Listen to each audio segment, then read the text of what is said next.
Savais-tu qu'il était possible de demander à Solibri de quantifier tous les éléments qui se trouvent dans une pièce? Les éléments techniques, les éléments de mobilier, les éléments sanitaires, tout ce que tu veux, on peut lui demander. Et je te montre ça de suite. Allez, nous voici sur Solibri. Donc, je vois bien ici mes différents éléments dans les espaces. Ici, ce sont des éléments sanitaires. Donc, je vais créer une nouvelle extraction d'informations. Je vais lui donner un petit nom, par exemple sanitaire par salle de bain, si c'est ça que je veux chercher.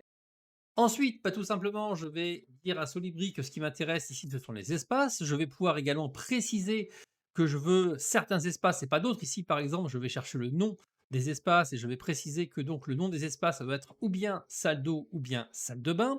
Je peux rajouter autant d'éléments discriminatoires que je veux. Par exemple, je veux uniquement les salles de bain du premier étage. Voilà. Et puis une fois que c'est fait, je fais donc un premier maître et tout. Et là, j'ai déjà un premier résultat. À présent, je vais rajouter une nouvelle colonne. Cette fois-ci, c'est un ensemble de propriétés que je vais rajouter parce que je veux avoir des informations plus précises sur mes salles de bain. Donc, par exemple, je peux rajouter ici le numéro de l'appartement, mais ça peut être finalement n'importe quelle data. Je vois qu'ils sont tous sur une seule ligne, donc je vais cliquer sur groupement. Je vais d'ailleurs ajouter un petit nom au passage. Et cette fois-ci, j'ai bien une liste complète avec une salle de bain par ligne. À présent, je vais rajouter une nouvelle colonne et c'est là que je vais utiliser la formule magique qui est la relation. Je vais préciser par exemple que je veux les éléments sanitaires. Je pourrais rajouter des informations complémentaires sur ces éléments.